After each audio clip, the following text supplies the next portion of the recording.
आज हमारे पास पाकिस्तान के दो स्टार्स, सुपरस्टार्स अजहर अली और मोहम्मद हफीज़ मौजूद हैं। पिछले दिनों खबरों में रहे हैं, for good reasons, for bad reasons. अपनी एक डिबेट छिड़ गई ज़रूर मोहम्मद आमिर के हिसाब से, वो उनसे थोड़ी सी बात करेंगे बाद में, मगर अभी तो सिर्फ क्रिकेट के ऊपर कॉन्सेंट्रेट करेंगे और ज़्यादा चुपते हुए सवाल नहीं करेंगे। बहुत बहुत शुक्रिया आप दोनों का। बहुत शुक्रिया। कोई मकसद नहीं आप दोनों को इकट्ठे करने का कि उसमें अगर स्टांस में आप इकट्ठे, तो इसका मतलब ये नहीं है कि उस वजह से हम कोई माइलेज लेने के लिए आए, बट हम चाहते ही हैं कि आप दोनों हमारे साथ मौजूद हों। कैसा देख रहे हैं अपने करियर की तरफ? हफीज़ साहब, आप नज़र दौड़ाते हैं, हाइज और लोज बताएं थोड़े से। रमीज भाई, कैरियर के अंदर एक मेरी वो इनिंग्स थी जो मैंने 2003 से 2010 तक खेली, जिसमें सबसे बड़ी जो गलती थी वो ये थी कि मैं अपनी गलती मानता नहीं था। और मैं इसको बारहा मीडिया के सामने कह चुका हूँ कि तो क्यों नहीं मानते थे? तो घर में तो बड़े मुश्किल होंगे। गलती थी और मैं अपने फेलियर्स को दूसरों पे डाल रहा था कि शायद पिच अच्छा नहीं था, मुझे अच्छा इस्तेमाल नहीं किया गया, मुझे सही नंबर पे नहीं खिलाया गया, कोच मुझे रहनुमाई नहीं कर रहा, मुझे सही तरह इस्तेमाल नहीं किया। ऑल दीज वो फेलियर्स को, वो सॉफ्ट कॉर्नर्स ढूंढने की जो जगह होती है ना, वो थी।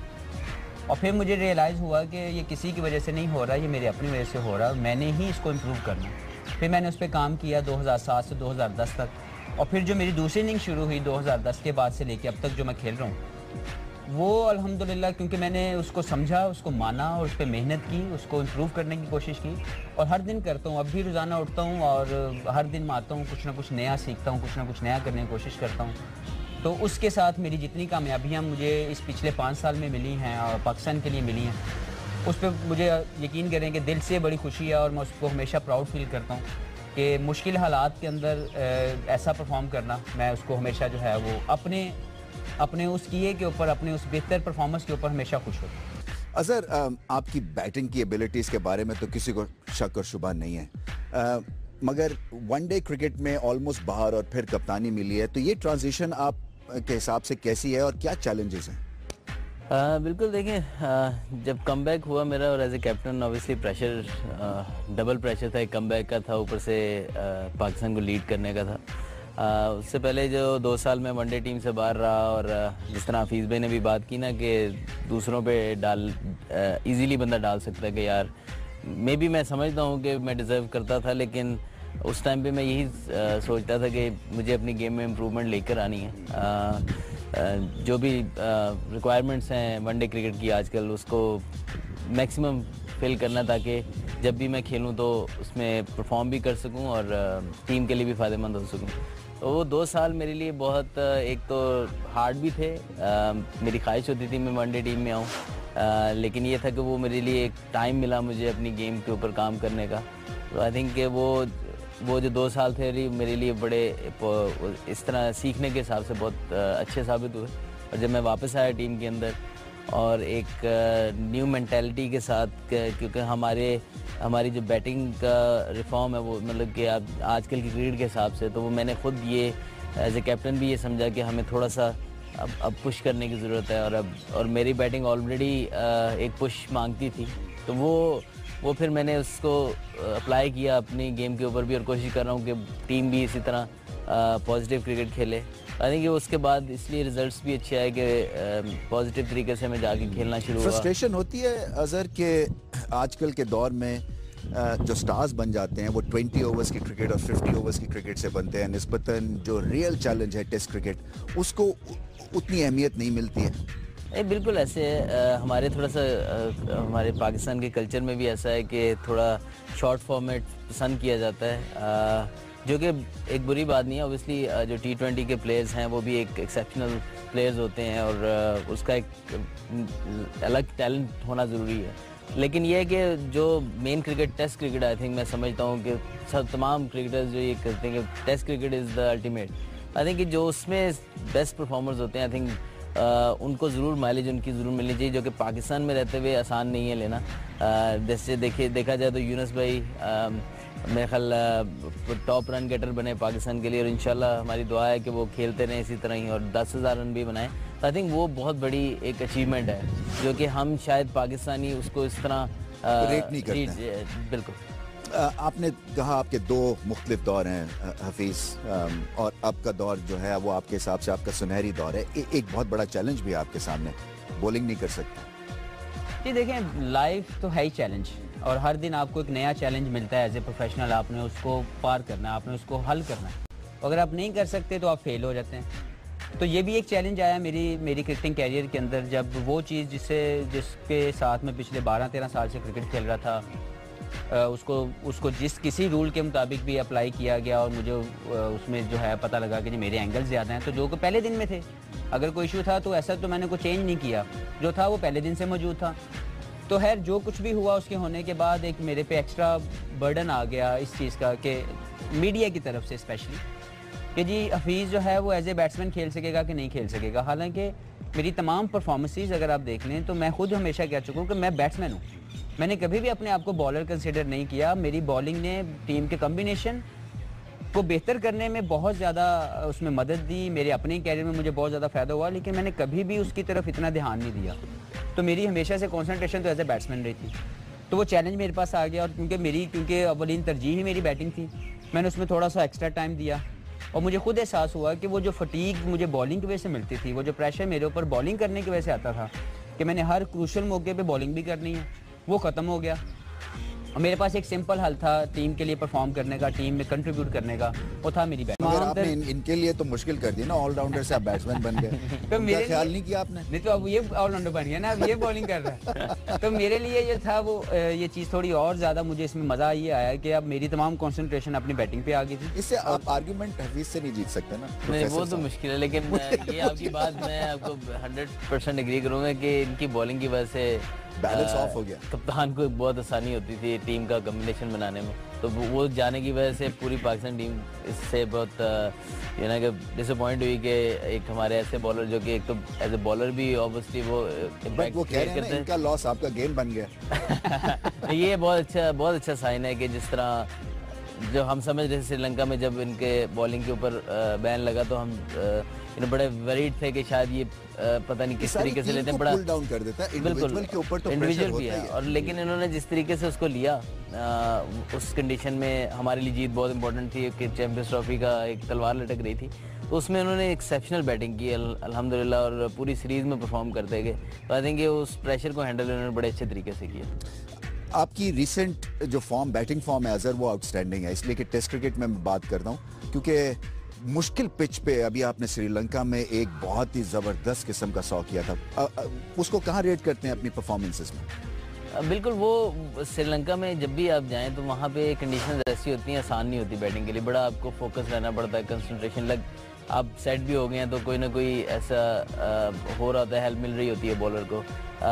मेरे ख्याल में वो इनिंग्स मेरे लिए बहुत इंपॉर्टेंट इसलिए भी थी कि हिराज जो है वो बहुत ज़्यादा हैरान कर रहा था, हैवी हुआ था मेरे पे, और काफ़ी दफ़ा वो आउट कर चुका था, तो मेन फोकस सारा उस पर गया हुआ था मेरा कि यार इसको किस तरह हैंडल करना है। फिर वो उस इनिंग में मैं ये जिस तरह कहते हैं ना कि अब यार ये करना तो है ही इसने आउट, तो मैं ज़रा खोल के जाऊँ और रिलैक्स होकर खेलूँ। वो अनफॉर्चुनेटली हम वो टेस्ट मैच हारे, मेरे ख्याल शायद पहली टेस्ट सेंचुरी थी जिसमें हम पाकिस्तान मैच हारा, तो मुझे उसका ज़रूर अफसोस रहेगा कि वो मैच हम या बचा सकते थे या जीत भी सकते थे, लेकिन ये कि एज इनिंग्स देखा जाए तो मुझे बहुत पसंद आई। आपका भी सीजन आउटस्टैंडिंग है बल्ले के साथ हफीज, माशाल्लाह से।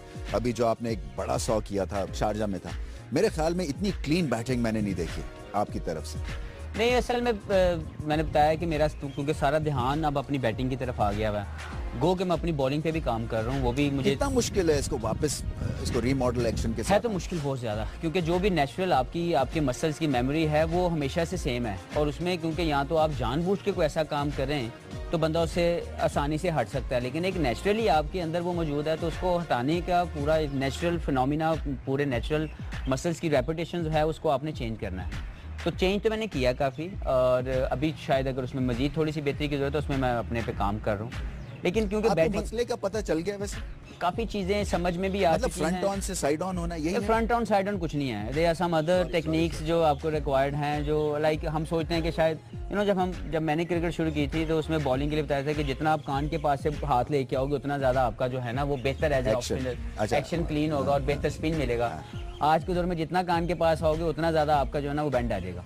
तो देयर मैनी अदर थिंग्स जिसको आपने अपने कैरियर के अंदर आप सीखते हो। मैंने अब आके अगर इसको मुझे पता लगा तो इसका कोई काम है करो। कोई बॉलिंग कोच के साथ आप कोशिश करिए या खुद ही करते हैं? देखिए या वो क्या कुछ शीशे simple- के सामने जाके देखिए वो सिंपल बेसिक्स हैं जिसको मुझे पता है और बता दिया गया है। मैंने स्क्लैन भाई के साथ भी इसके ऊपर हमने काम किया था क्योंकि वो सईद के साथ काम कर रहे थे। मैंने उसको भी मैं समझ चुका हूँ और जो इंटरनेशनली बॉलर जो इस वक्त तक कर रहे हैं बॉलिंग, वो अगर टेस्ट किया जाए तो बहुत से मसाइल पैदा हो जाएंगे इंटरनेशनल क्रिकेट के अंदर। लेकिन जो इस वक्त कर रहे हैं, जो जिनको मैं समझता हूँ क्लीन एक्शन होल्डर हैं, मैं उनको देख रहा हूँ, उनके बेसिक्स, उनके तमाम जो जिस तरीके से बॉलिंग कर रहे हैं रेपुटेशंस, मैं उसको देख रहा हूँ, अकॉर्डिंगली अपने आप को उसके मुताबिक सेट कर रहा हूँ, तो वो हो जाएगा इंशाल्लाह। थोड़ी सी बात करते हैं आप मोहम्मद आमिर के ऊपर, क्योंकि एक इमोशनल स्टैंड था और मेरा भी स्टैंड सबको पता है। आप लोग उठ के आए, इस टीम जो करंट आप खेल रहे हैं उसमें से उठे। कितना मुश्किल था ये स्टैंड लेना? रमीज़ भाई, मेरे लिए तो बिल्कुल मुश्किल नहीं था, क्योंकि मैं समझता हूँ कि मैं हमेशा से ज़ीरो टॉलरेंस का जो है उसको मैं मानने वाला हूँ, स्पेशली करप्शन के हवाले से अगर कोई भी ऐसी चीज़ आए। और जो ये प्रिंसिपल स्टांस था, ये सिर्फ एक बंदे के लिए नहीं था। I am against each and every one जिसने ये काम किया है, क्योंकि पाकिस्तान की इंटेग्रिटी और प्राइड सबसे पहले है और हम सब ने मिलके उसको बढ़ाना है। और अगर हम लोगों, करोड़ों लोग जो हमारे लिए दुआएं करते हैं, सजदे करते हैं हमारे लिए, हमारी कामयाबियों के लिए, पाकिस्तान टीम के लिए, और अगर हम उनकी और डैमेज करते हैं उनकी उन तमाम उम्मीदों को, तो वो काबिल कबूल नहीं है। ये मेरा प्रिंसिपल स्टांस है और मैं हमेशा इसके ऊपर खड़ा रहूँगा। मैंने इसको मीडिया में भी बता दिया है और मैंने चेयरमैन साहब तक भी पहुँचा दिया। लेकिन ये किसी एक इंडिविजुअल की वजह से नहीं है, ये सबके लिए। तो मेरा ये प्रिंसिपल स्टांस है, वो हमेशा रहेगा। मैं ये कभी नहीं कहूँगा, ना मैंने इसको, क्योंकि ये मसला तो है और उससे डैमेज हो रही है या उसको तकलीफ पहुँच रही है हमारी पूरी टीम को। वो मैं रन आउट हो जाऊँ या मेरा साथी रन आउट हो जाए या किसी की वजह से भी कोई दूसरा रन आउट हो जाए।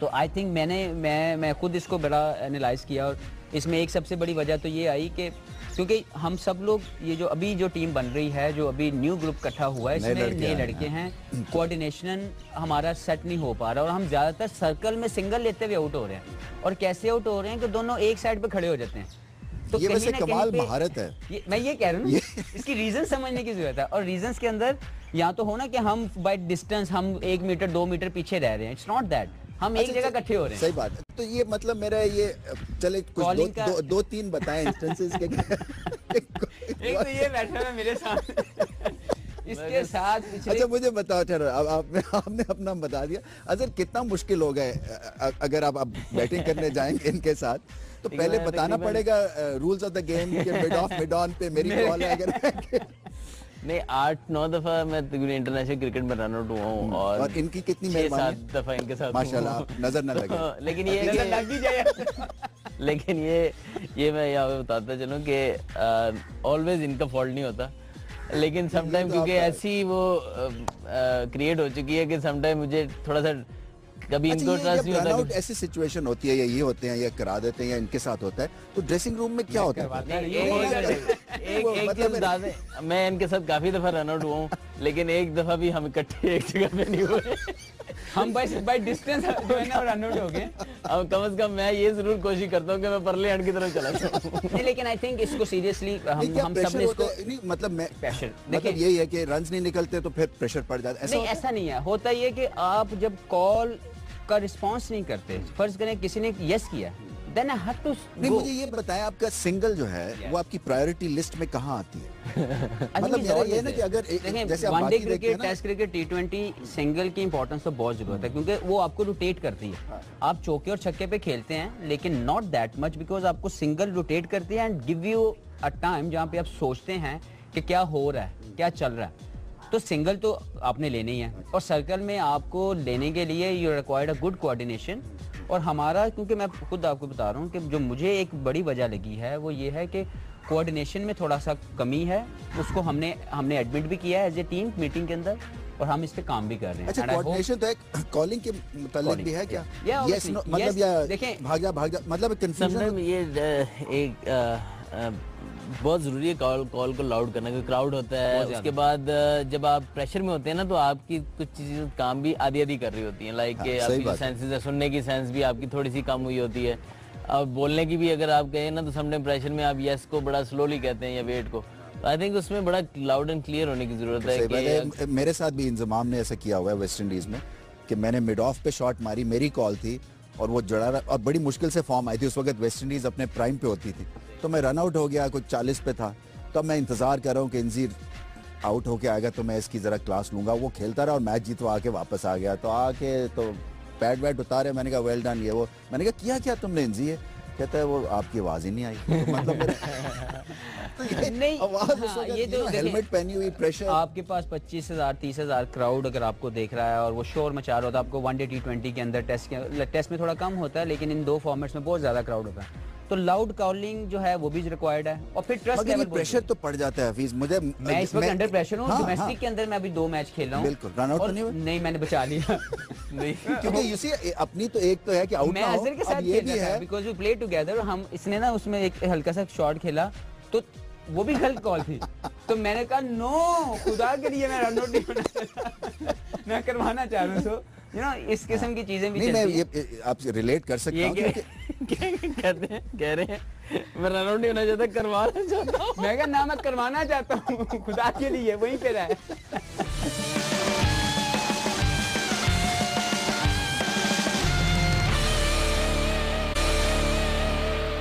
PSL जो है एक शायद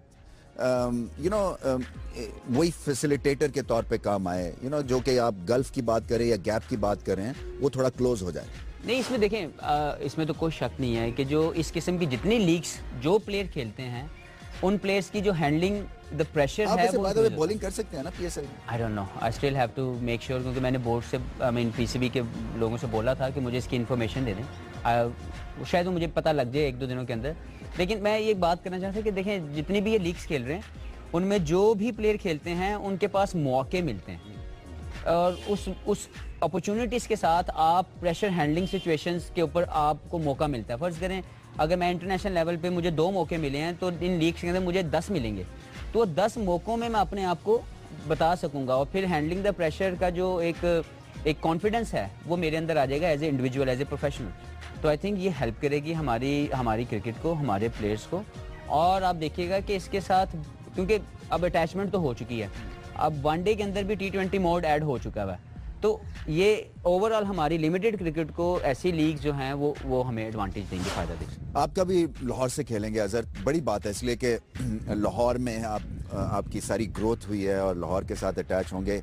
क्या सोचा हुआ है T20 में, क्योंकि एक ऐसा फॉर्मेट है जो शायद आप नहीं खेलते हैं पाकिस्तान के लिए, तो एक मौका आपके लिए भी बड़ा स्ट्रांग होगा। देखिए, बिल्कुल जिस तरह सब प्लेयर अपने आप को, स्किल्स को डेवलप करेंगे, इम्प्रूव करेंगे, उस तरह मेरे पास भी मौका है। देखिए, इंसान कभी भी हमेशा सीखने का जो अमल है वो कभी नहीं रुकता, और मेरी भी कोशिश होगी कि इसमें अपनी परफॉर्मेंस भी अच्छी दूँ, और साथ में क्योंकि इंटरनेशनल प्लेयर्स काफ़ी होंगे, इंटरनेशनल कोचेस लगे होंगे टीम के साथ, आई थिंक उनके से सीखने की भी कोशिश करूँगा कि जो चीज़ भी मैं ले सकूँ इस टूर्नामेंट से वो मैं लूँ, और अपने आप को प्रूव करूँ कि शॉर्टर फॉर्मेट में भी मैं जो ना इन ईयर टू कम मैं जो है वो परफॉर्म कर सकता हूँ। क्या आपके हिसाब से अगर आप अपनी बैटिंग को डाइसेक्ट करते हैं तो क्या चीज़ें आपको करने की ज़रूरत है to be a regular T20 player, या 50 ओवर्स में बहुत ही बड़े प्लेयर बन जाए?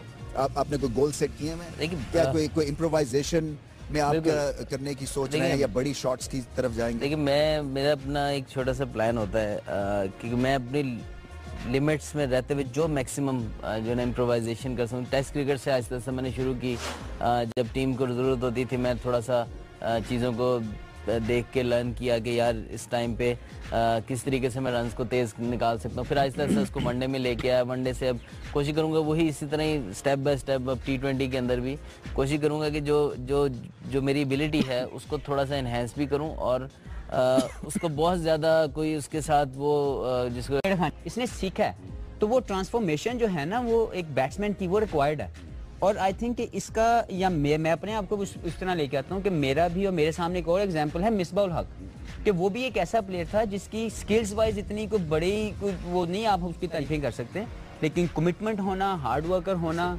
सीखना, डिसिप्लिन होना, इन सारी चीज़ों के साथ मिसबा बना।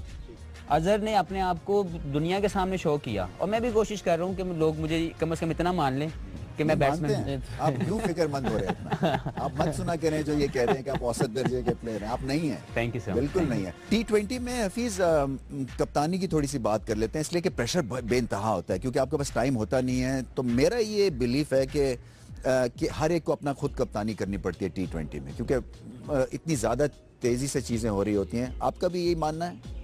देखें, पहले तो चीज़ ये है कि आप जिन लोगों के साथ खेल रहे हैं वो गेम की अवेयरनेस कितनी रखते हैं, क्योंकि T20 is all about making a decision on your toes. आपके पास सोचने के लिए इतना टाइम नहीं होता और आप अलाउ करते हैं। मैं पर्सनली एज ए कैप्टन जितनी भी मैंने पाकिस्तान के लिए कप्तानी की या डोमेस्टिक लेवल पर, मैंने अपने बॉलर्स को ये अथॉरिटी दी कि that you are a captain once you got the ball in your hand. तो आपको जो समझ में आता है you can do the things. जैसे सईद अजमल है, उसके लिए फील्ड सेट करने का मुझे कोई टेंशन नहीं है। शाहिद अफरीदी है, मुझे बताने की जरूरत नहीं है, ही नोज कि उसने क्या करना है। तो ये चीज़ें आसान हो जाती हैं। और T20 के अंदर अगर हम लोग या किसी भी शॉर्टर फॉर्मेट के अंदर या वैसे भी टेस्ट क्रिकेट में अगर आप अपने बॉलर को ये कॉन्फिडेंस देते हैं और वो अकॉर्डिंगली आपके टीम प्लान के मुताबिक उसको सेट करता है तो वो इट हेल्प्स यू। कितनी उलझन होती है 2 डॉट्स T20 में, कितनी अहमियत के हामिल हैं? यानी कि मैं बैटिंग पॉइंट ऑफ व्यू से बात मैं ये मतलब तीसरे पे फिर आपको चांस लेना ही लेना पड़ता है। देखें, T20 और जो अजहर बात कर रहा था ना, मैं समझता हूँ कि एज ए बैट्समैन जो आज की फॉर्मेट है ना, जो आज की क्रिकेट है, उसके अंदर आपकी डोमिनेटिंग एबिलिटी का होना बहुत ज़रूरी है। आप हमेशा अपने आप को एज ए बैट्समैन टाइम देते हो क्योंकि डिफरेंट कंडीशन, डिफरेंट पिच हर दिन आपको डिफरेंट डिमांड करती है।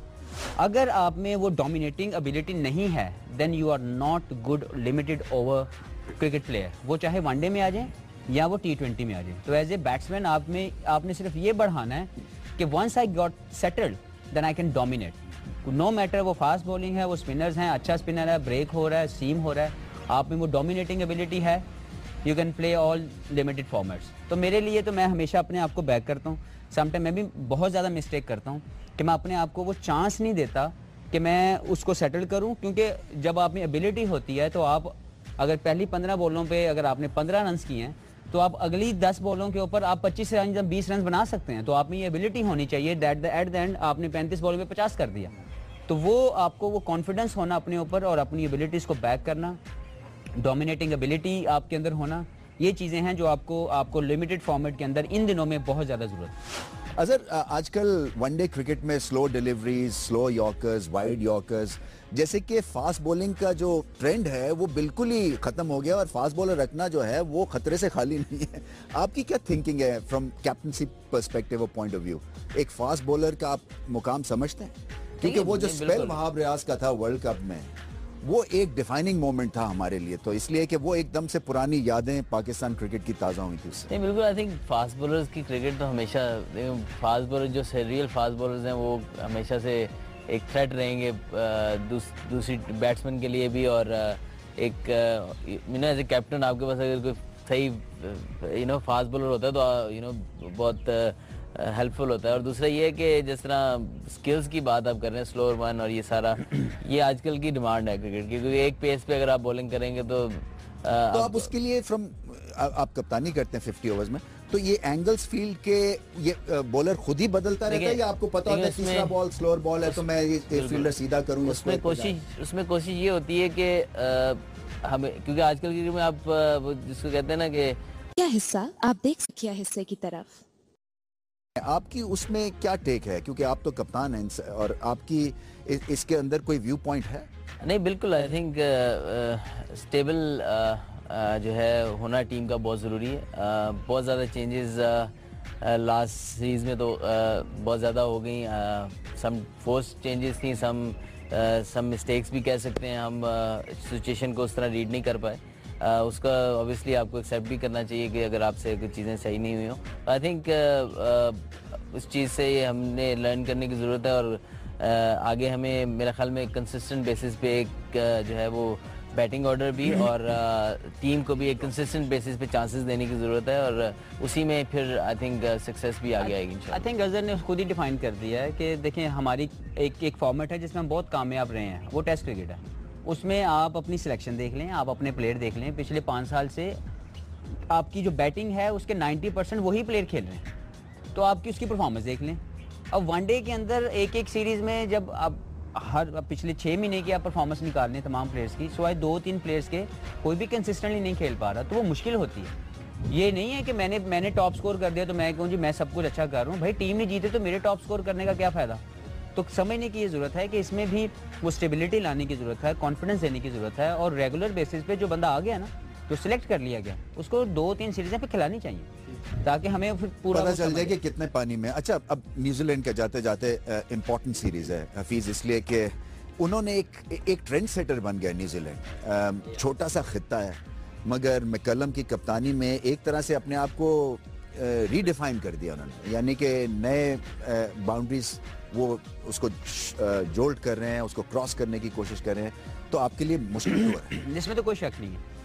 और हमने देख लिया है कि पिछले तकरीबन अगर आप साल में चले जाएं तो न्यूजीलैंड ने वह हकीकतन ट्रेंड सेटर बना है। बहुत सी चीज़ें उन्होंने क्रिकेट को दी हैं। हम लोगों को लिए सबसे ज़्यादा इम्पॉर्टेंट जो चैलेंज है वो ये है कि हम लोग सिर्फ जीत और हार को ना ज़हन में लेके आए, हम प्रोसेस को बेहतर करें ऑलवेज एज ए बैट्समैन, क्योंकि हमारे बहुत से लड़के ऐसे होंगे जो पहली मरतबा जा रहे होंगे या वहाँ जाके इतना कॉन्फिडेंस नहीं रखते खेलने का। तो सबसे ज़्यादा जो ज़रूरी होगी as a professional as a team वो एडजस्टेबिलिटी है कि हम वहाँ पे जाके, क्योंकि इसमें आपके पास ज़्यादा टाइम नहीं है कि आप वहाँ पे जाके 2 वीक गुजार लें और फिर मैचेस शुरू होंगे। आपने जाना है 4 दिन के बाद मैचेस ऑन है। मगर ड्रॉप इन पिचेस से कंडीशंस बहुत बेहतर होगी। देखिए न्यूजीलैंड, मैं समझता हूँ कि अगर आप अच्छे बैकफुट प्लेयर हैं और आपके पास शॉर्ट रेंज है आपके पास, तो आप वहाँ पे बहुत इंजॉय करते हैं एज ए बैट्समैन अगर आप वहाँ पे बाउंस और उसको एडजस्ट कर जाएं। क्योंकि ग्राउंड्स छोटी हैं, बहुत छोटे ग्राउंड्स हैं, पिचेस अच्छी मिलती हैं अनटिल के कोई ऐसा आता है कि जिसके अंदर आपको सेमी पिच मिलता है। अदरवाइज वहाँ पे बाउंस अगर आप हैंडल करते हैं, you are always having a good chance कि आप वहाँ पे अच्छा पड़ा। क्या चांसेस हैं? देखिए मैं तो हमेशा पाकिस्तान के साथ जाऊंगा। इसमें कोई शक नहीं है कि होम एडवांटेज उनको है, तो आप 60-40 ले लें। लेकिन अगर हम हार्ड वर्क करेंगे और हम लोग मिलके खेलेंगे और इंशाल्लाह ताला हम में एबिलिटी मौजूद है तो वो 50-50 60-40 हमारी तरफ आ सकते हैं। अभी गप्टिल ने ऑलमोस्ट फास्टेस्ट 100 कर दिया, फास्टेस्ट 50 वनडे क्रिकेट में उन्होंने कर दिया श्रीलंका के खिलाफ। और 100 रन ही करने थे, मगर अप्रोच ऐसी थी कि हमने 100 रन 8 ओवर्स में करने हैं या 10 ओवर्स में ऐसे करते हैं। तो आपकी भी सोच यही है कि हम कुछ इस तरह का धमाका खेज अंदाज अपनाएं कि जैसे कि दुनिया एकदम से डर सी जाए हमारी अप्रोच से, क्योंकि माइंडसेट आपने बात की बदलने की जरूरत है। ये सीरीज आप समझते हैं कि उन पिचेस और ऑपोजिशन के हिसाब से उसी लेवल पे खेलना पड़ेगा जो न्यूजीलैंड खेलेगा? देखिए जिस तरह आगे जितने भी टूर्स हैं हमारे वो सारे फॉरेन कंडीशंस में हैं, जिसमें इंग्लैंड भी जाना है, ऑस्ट्रेलिया भी जाना है। तो ये चीज़ तो हमें एक्सेप्ट करनी पड़ेगी कि हमें अपनी क्रिकेट को बहुत पॉजिटिवली खेलना पड़ेगा। अब न्यूजीलैंड से भी हम जो है वो छुप के जीत नहीं सकते, हमें अग्रेसिव क्रिकेट खेलनी पड़ेगी, हमें बॉलिंग में भी अग्रेसिव होना पड़ेगा। अगर हम उनको आउट नहीं करेंगे तो वो हमें मारेंगे। इसी तरह बैटिंग में भी अगर हमको पॉजिटिव नहीं खेलेंगे तो वो हमें अंडर प्रेशर ही रखेंगे। तो मेरे ख्याल में हमें पॉजिटिव क्रिकेट खेलने की ज़रूरत है। हाँ, अपनी जितनी एबिलिटी है उसको मद्देनज़र रखते हुए जिस स्किल लेवल है उसको मैक्सिमम उसमें जो है उसमें से हम निकालें। और पॉजिटिवनेस तो मेरे लिए आई थिंक पूरी टीम के लिए बहुत ज़रूरी है। जाते जाते आप प्रॉमिस करेंगे रन आउट नहीं होंगे? I will try my level best. और ना किया तो लेवल बेस्ट? ये कोशिश कर सकते हैं ना। फाइन नहीं, देखिए मैं एक चीज़ कहता हूँ, मैं 6-7 दफ़ा रन आउट हुआ उनके साथ, तो जिसे कहते हैं ना कि मैं हमेशा इनको भी कहता हूँ कि अगर कोई भी प्लेयर इतनी दफ़ा रन आउट आपस में हो रहा है तो गलती दूसरे की भी है, एक बंदे पे डाल देनी। मैं तो मान रहा हूँ, मैं अपनी गलती को हमेशा मानता हूँ। मैं अभी भी कह रहा हूँ कि मेरे में गलती है, लेकिन इसको बेहतर हम सब ने मिलके कर सकते हैं। नहीं, दुआ करेंगे। नहीं काम करें। बहुत बहुत शुक्रिया आप दोनों का। बहुत शुक्रिया।